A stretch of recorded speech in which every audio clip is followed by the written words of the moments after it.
Lo dijo en la primera hora. La académica Michelle Maffei, que está con nosotros, especialista en materia de seguridad. ¿Cómo le va? Qué gusto, bienvenida, buen día. Muchísimas gracias por tenerme aquí. Es siempre un honor estar contigo, Belki, Fabricio. Siempre me pone feliz verlos a ustedes. Gracias, lo propio, doctora. Lo que no nos pone feliz es la situación. Totalmente. A ver, el presidente de la República a inicios de semana anunció o dispuso el traslado del Frente de Seguridad a Manta. Manta se ha convertido a esta hora, y yo no sé si es tanto así, en el epicentro de la violencia. ¿Se puede decir que Manta hoy es el epicentro de la violencia, Michelle? No, no se puede decir que Manabí ni que Manta es el epicentro de la violencia. Un dato... ¿Cómo es lo correcto? El puerto de Guayaquil es el epicentro de la violencia. Y es por eso que todas las bandas delictivas o las 22 bandas terroristas, como ahora se tienen que llamar desde enero con el decreto presidencial, todas están en el puerto de Guayaquil, absolutamente todas, porque el puerto de Guayaquil es donde sale la mitad de las drogas a nivel nacional. Hasta el 2023, la estimación es que 1.000 toneladas anuales salen de las costas ecuatorianas y solamente la mitad salen netamente del puerto de Guayaquil. Y es por eso que Durán sigue siendo la ciudad como tal más violenta no solamente de todo el Ecuador, sino ahora del mundo, con una tasa de homicidios del 145 por cada 100.000 habitantes. Porque es una bodega donde tienes la droga por 24 horas, porque cada 24 horas máximo tienes que mover la droga de un lado a otro lado, porque las bandas o las bandas enemigas siempre están tratando de, se podría decir, de robar la droga, el producto, y al mismo tiempo interrumpir en las rutas que pueden tener, sean los choneros o los lobos por default. Manta, lo que está sucediendo en este momento, no es el epicentro de la violencia, pero eventualmente podría convertirse en el epicentro de la violencia. ¿Por qué? En Manta, en este momento, y más que todo en el Ecuador, una cuestión particular está sucediendo, que es que el cártel de Sinaloa y Jalisco Nueva Generación están disputándose muy fuerte territorio, y no solamente en México, sino en toda la región y evidentemente en Ecuador. ¿Cómo leyó usted el traslado de la Comandancia de Policía y las Fuerzas Armadas precisamente a Manta a propósito de la coyuntura del último fin de semana y esta ola de violencia y hechos delictivos? No me parece una mala idea, es preferible hacer algo a no hacer absolutamente nada, pero mi recomendación es que se traslade el comando a Guayaquil. Guayaquil es el puerto donde todas las drogas se mueven. Evidentemente, el más o menos 60% de los homicidios violentos provienen de Guayas, Guayaquil, y no solamente porque yo soy de Guayaquil digo debería ir allá el comando conjunto, sino que las estadísticas te dicen que por per cápita en sí, la provincia sigue siendo la provincia más violenta de todo el Ecuador, y más que todo es por el puerto. El puerto es un puerto de aguas profundas, es donde entra y sale la gran mayoría del comercio en Ecuador, y evidentemente es donde están contaminando absolutamente todos los containers. Un gran ejemplo es lo voy a decir con nombre, un gran investigador y colega mío que admiro muchísimo, Chris Dalby, que en este momento tiene se puede decir, un observatorio que se llama World of Crime. Mencionó que en enero estuvo aquí en Ecuador, pero estuvo en Guayaquil, y en Guayaquil tuvo un caso bien particular, que un container que estaba, se puede decir, lleno de droga, se daña. Llaman a 3 técnicos y en 5 horas matan a los 3 técnicos en Guayaquil, y el container desaparece. No saben de dónde salió y para dónde se fue el container.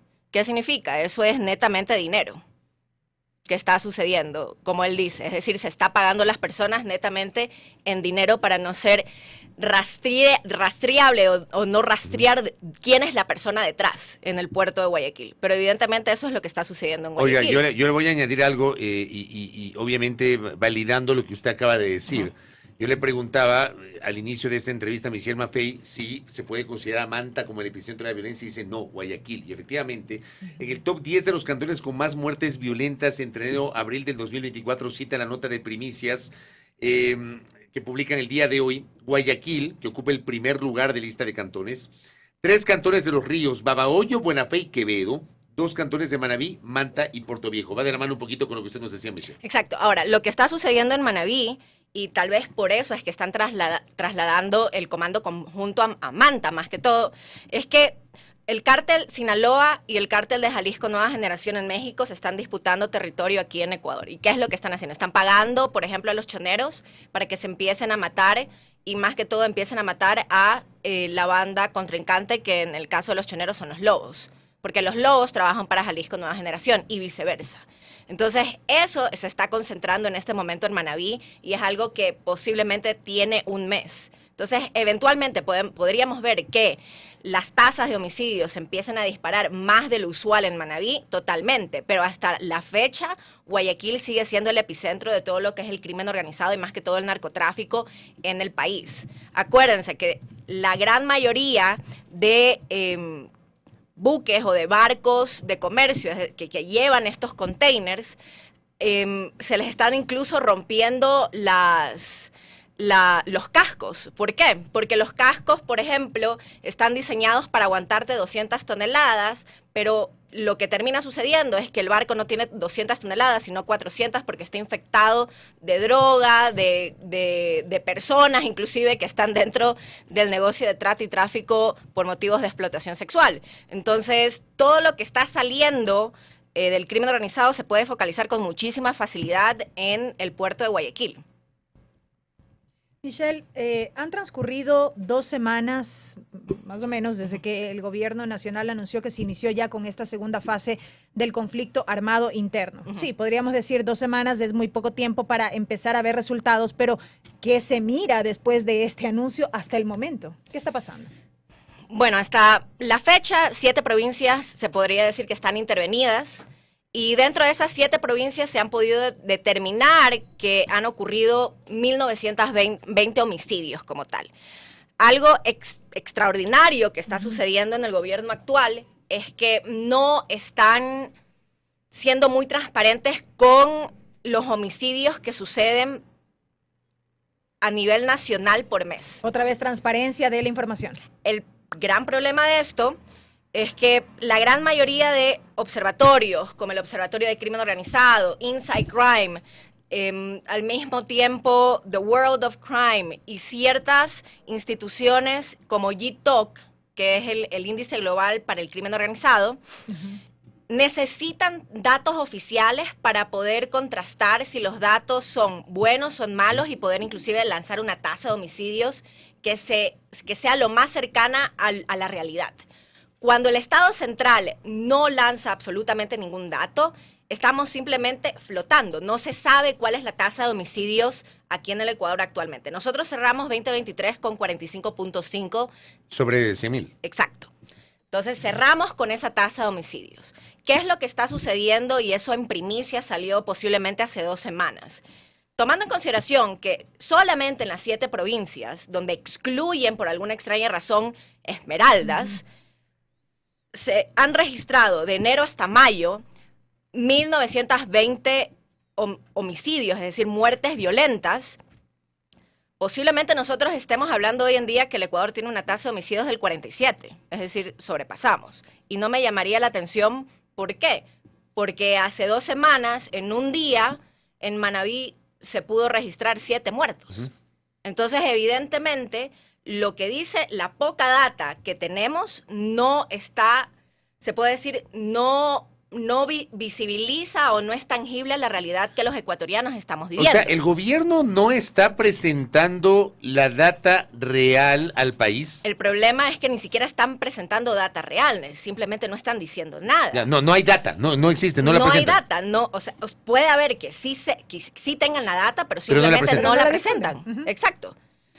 Una cuestión es mentir la data, otra cuestión es simplemente no decirla. ¿Qué es lo que yo creo? No le están diciendo. Y esto es un arma de doble filo. Porque GTOC, como todas las instituciones de cooperación internacional que se especializan en seguridad y que hace 1 año más o menos estaban extremadamente interesados en ayudar al Ecuador, porque si se dan cuenta a nivel internacional, Ecuador no ha recibido la ayuda internacional o la cooperación internacional que, por ejemplo, México o que, por ejemplo, Colombia recibió en su buen tiempo. Y esto se da porque hay demasiada incertidumbre en el Ecuador. esto es por qué cooperación europea, por ejemplo, o por qué Estados Unidos solamente quiso ayudar con 95 millones. Porque hay demasiada incertidumbre. Y esa incertidumbre se da porque, uno, y estas son las palabras exactas, se podría decir, de lo que dice Cooperación Internacional en un congreso que estuve hace un mes. Uno, no sabemos si en efecto hay un plan Fénix, y dos, si hay el plan Fénix, no hay una ruta, es decir, un project charter, es decir, ¿cuál es el objetivo a corto, mediano y largo plazo? 6 meses después. Y yo no voy a invertir miles y miles de millones de dólares si sé que la incertidumbre es extremadamente alta. 6 meses después de la posesión del presidente Noboa, 6 meses después, todavía no tenemos claro si hay plan Fénix. Para la cooperación internacional, no. ¿Usted lo tiene claro? ¿Para usted existe plan Fénix, Michelle? Para mí no está nada claro, hasta el momento. Y por ende, para la cooperación internacional, si aquí dentro del país no tenemos claro, para la cooperación internacional tampoco. Totalmente. Y desde ahorita, si alguien del gobierno me está escuchando... No, están escuchando. Me Téngalo por seguro. encantaría. La UNODC, como ciertas instituciones internacionales que están aquí en materia de cooperación en seguridad, no están aquí para ayudar por default al Ecuador, están aquí para informar si el Ecuador es transparente y si en efecto hay la posibilidad que otros países puedan invertir en materia de seguridad. Y qué es lo que sus reportes dicen a la cooperación internacional, que al fin y al cabo te dan el ok para invertir estos miles y miles de millones de dólares que lamentablemente se necesita para una guerra, entre comillas, contra el crimen organizado. Es que no hay nada de certidumbre y que posiblemente el Ecuador no vaya a utilizar el dinero a proyectos o programas que vayan directamente hacia el combate contra el crimen organizado. Entonces, el Ecuador en términos de cooperación internacional está solo y no van a cambiar su opinión. Pero está solo por esta falta de transparencia y de acción. Totalmente. Y eso es un arma de doble filo. Entonces, en este momento, el Ecuador tiene un problema enorme de liquidez y eso es evidente. Hay un alza del IVA del 15% y eso no va a ayudar porque aparte de los problemas de seguridad tenemos un problema de desempleo, de malos servicios básicos, no tenemos ni siquiera un Ministerio de Salud que funcione apropiadamente y demás cuestiones que posiblemente la administración ya lo sabe. Y en este momento, la cooperación internacional, donde se podría ayudar al Ecuador, es solamente en tecnología en base a inteligencia, es decir, inteligencia financiera. Con eso están muy dispuestos a ayudar al Ecuador, pero en desembolsar dinero para que puedan armar a Policía Nacional como a Fuerzas Armadas o incluso adquirir nuevas armas, eso cooperación internacional no lo va a dar. Michelle, ¿cuál es su opinión sobre esta decisión adoptada por el gobierno de los Estados Unidos respecto de los lobos? Nosotros dimos lectura a una nota periodística esta mañana en la primera parte del espacio que daba cuenta justamente, aquí tengo la nota, los lobos y su líder Pipo sancionados por Estados Unidos con el bloqueo de propiedades. ¿Qué significa esto? Si lo podemos explicar muy didácticamente a la audiencia. Básicamente que las personas que estén o que sean miembros de la banda delictiva Los Lobos y que tengan propiedades en Estados Unidos o tengan cuentas bancarias, no van a poder acceder a esa propiedad privada, porque al fin y al cabo tu cuenta bancaria también es un tipo de propiedad privada tuya. Y eso es gravísimo dentro de los Estados Unidos. Sin embargo, no me llama la atención que la gran mayoría de miembros de estos GDOs aquí en Ecuador tengan patrimonio en Estados Unidos. Acuérdense que Miami es Coketown, es la ciudad de la coca. Si ven toda la infraestructura en Miami es en base al lavado de activos por la venta de coca. Otro gran ejemplo es lo que sucedió también en Panamá con Negro Tulio y su esposa, que es el líder de los Chone Killers. Está ahora en Guayaquil, pero ¿dónde estaba viviendo? En Costa Sur, que es uno de los barrios más exclusivos en Ciudad de Panamá. Le encontraron evidentemente $9,000 en efectivo y creo que carros de alta gama. Entonces, no es nada anormal que en otros países estas personas empiecen a invertir. ¿Por qué? Y esto es un común denominador del sistema bancario. No solamente es una queja al sistema bancario nacional, porque el sistema bancario nacional básicamente sigue las reglas de juego del sistema bancario internacional. Si tú tienes dinero, normalmente al banco no le interesa de dónde provenga. Entonces, eso es lo que se puede ver también en Estados Unidos. Si yo voy con muchísimo dinero y soy parte de una banda delictiva, no les va a interesar de dónde proviene ese capital. Simplemente lo que quieren es que yo pueda depositar y eventualmente comprar cosas, normalmente bienes raíces. Uh-huh. ¿Y esta decisión tiene antecedentes? ¿Ha habido antecedentes en el caso de grupos criminales ecuatorianos? De lo que yo recuerde, no. Sin embargo... Sí, porque yo no tengo en mi cabeza algo parecido. Sin embargo, si hablamos de la mafia italiana, sí. Sí, normalmente han congelado cuentas de personas de la Cosa Nostra o de la 'Ndrangheta, y también en su buen tiempo, en los años 50 y 60, cuando empieza, más que todo, inclusive, el programa de protección a testigos, que es evidentemente en Estados Unidos vía el FBI, se crea este programa de protección a testigos porque en los años 50, 60 empiezan a congelar todas las cuentas de la mafia en Chicago y la mafia italiana dentro de Estados Unidos. Entonces los empiezan a congelar y eso es una forma, se puede decir, un incentivo para que la gente no esté involucrada dentro del crimen organizado. Un gran ejemplo es lo que sucedió también con Jimmy Hoffa, por ejemplo, que era la mafia en Chicago, y que Frank Sinatra tenía muchísimos nexos también con la mafia de Chicago, al revés. Un gran problema hubo inclusive entre los Kennedys con Frank Sinatra, como dato lúdico ahí del momento. Interesante, Michelle. Gracias por el tiempo, por visitarnos y aterrizar un poquito el debate sobre lo que está pasando a nivel de seguridad. Uh-huh. Yo coincido con mucho de lo que usted señala, en el sentido de que igualmente se mantienen las críticas, yo mismo las mantengo, a la poca efectividad más allá del discurso, uh-huh, del plan de seguridad. Uh-huh. Yo también soy escéptico sobre lo que está pasando. Y solamente un añadido en 30 segunditos. Uh-huh. La proyección para el siguiente tramo del año, ¿cómo le ve usted?